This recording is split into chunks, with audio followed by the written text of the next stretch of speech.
My dear countrymen, it may perhaps be objected against the arguments that have been offered to the public concerning the legal power of the Parliament, that it has always exercised the power of imposing duties for the purposes of raising a revenue on the productions of these colonies carried to Great Britain, which may be called a tax on them. To this objection I answer that this is no violation of the rights of the colonies, it being implied in the relation between them and Great Britain, that they should not carry such commodities to other nations as should enable them to interfere with the mother country. The imposition of duties on these commodities, when brought to her, is only a consequence of her parental right, and if the point is thoroughly examined, the duties will be found to be laid on the people of the mother country. Whatever they are, they must proportionably raise the price of the goods, and consequently must be paid by the consumers. In this light, they were considered by the Parliament in the 25th Charles II, Chapter 7, Section 2, which says that the productions of the plantations were carried from one to another free from all customs, while the subjects of this your kingdom of England have paid great customs and impositions for what of them have been spent here, etc. Besides, if Great Britain exports these commodities again, the duties will injure her own trade, so that she cannot hurt us without plainly and immediately hurting herself. And this is our check against her acting arbitrarily in this respect. It may be perhaps further objected that it being granted that statutes made for regulating trade are binding upon us, it will be difficult for any person but the makers of the laws to determine which of them are made for the regulating of trade and which for the raising of revenue, and that from hence may arise confusion. To this I answer that the objection is of no force in the present case, or such as resemble it, because the act now in question is formed expressly for the sole purpose of raising a revenue. However, supposing the design of Parliament has not been expressed, the objection seems to me of no weight, with regard to the influence which those who may make it might expect it ought to have on the conduct of these colonies.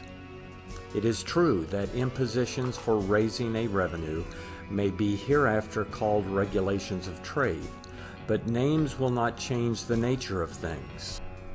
Indeed, we ought firmly to believe what is an undoubted truth, confirmed by the unhappy experience of many states heretofore free, that unless the most watchful attention be exerted, a new servitude may be slipped upon us, under the sanction of usual and respectable terms. Thus the Caesars ruined the Roman liberty under the titles of tribunicial and dictatorial authorities, old and venerable dignities, known in the most flourishing times of freedom. In imitation of the same policy, James II, when he meant to establish popery, talked of liberty of conscience, the most sacred of all liberties, and had thereby almost deceived the dissenters into destruction. All artful rulers who strive to extend their power beyond its just limits endeavor to give their attempts as much semblance of legality as possible. Those who succeed them may venture to go a little further, for each new encroachment will be strengthened by a former. That which is now supported by examples growing old will become an example itself, and thus support fresh usurpations. A free people, therefore, can never be too quick in observing, nor too firm in opposing the beginnings of alteration, either in form or reality, respecting institutions formed for their security. The first kind of alteration leads to the last. Yet, on the other hand, nothing is more certain than the forms of liberty may be retained, when the substance is gone. In government as well as in religion, the letter killeth, but the Spirit giveth life. I will beg leave to enforce this remark by a few instances. The Crown, by the Constitution, has the prerogative of creating peers. The existence of that order in due number and dignity is essential to the Constitution, and if the Crown did not exercise that prerogative, the peerage must have long since decreased so much as to have lost its proper influence. Suppose a prince for some unjust purpose should from time to time advance so many needy, profligate wretches to that rank, that all the independence of the House of Lords should be destroyed. There would then be a manifest violation of the Constitution, under the appearance of using legal prerogative. The House of Commons claims the privilege of forming all money bills, and will not suffer either of the other branches of the legislature to add to or alter them, contending that their power simply extends to an acceptance or rejection of them. This privilege appears to be just, but under pretense of this just privilege, the House of Commons has claimed a license of tacking to money bills clauses relating to things of a totally different kind, and thus forcing them in a manner on the King and Lords. This seems to be an abuse of that privilege, and it may be vastly more abused. Suppose a future House, influenced by some displaced, discontented demagogues, in a time of danger, should tack to a money bill something so injurious to the King and peers that they would not assent to it, and yet the Commons should obstinately insist on it. The whole kingdom would be exposed to ruin by them, under the appearance of maintaining a valuable privilege.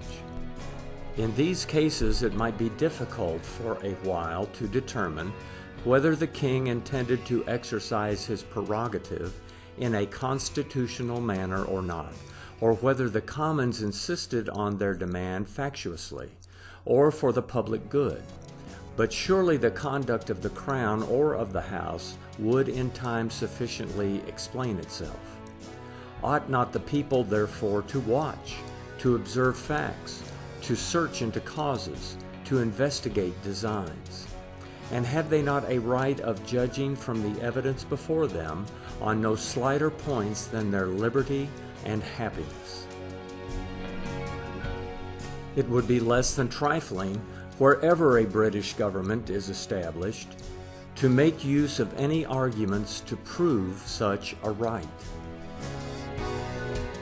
It is sufficient to remind the reader of the day on the anniversary of which the first of these letters is dated. I will now apply what has been said to the present question. The nature of any impositions laid by Parliament on these colonies must determine the design in laying them. It may not be easy in every instance to discover that design. Wherever it is doubtful, I think submission cannot be dangerous, nay, it must be right, for in my opinion there is no privilege these colonies claim which they ought in duty and prudence more earnestly to maintain and defend than the authority of the British Parliament to regulate the trade of all her dominions. Without this authority, the benefits she enjoys from our commerce must be lost to her. The blessings we enjoy from our dependence upon her must be lost to us. Her strength must decay, her glory vanish, and she cannot suffer without our partaking in her misfortune. Let us therefore cherish her interests as our own, and give her everything that it becomes free men to give or to receive.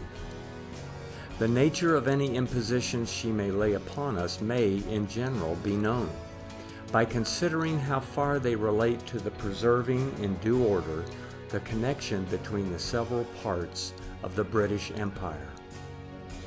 One thing we may be assured of, which is this: whenever she imposes duties on commodities to be paid only upon their exportation from Great Britain to these colonies, it is not a regulation of trade, but a design to raise a revenue upon us.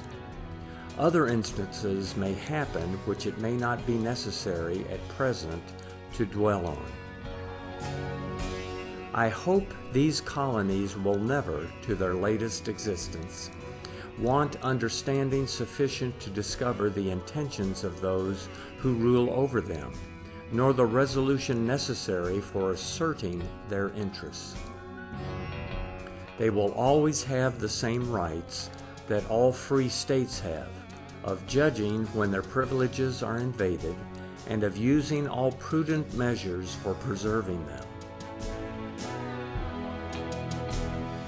Quocirca vivete fortis, fortiaque adversus opponite pectora rebus. Wherefore keep up your spirits, and gallantly oppose this adverse course of affairs.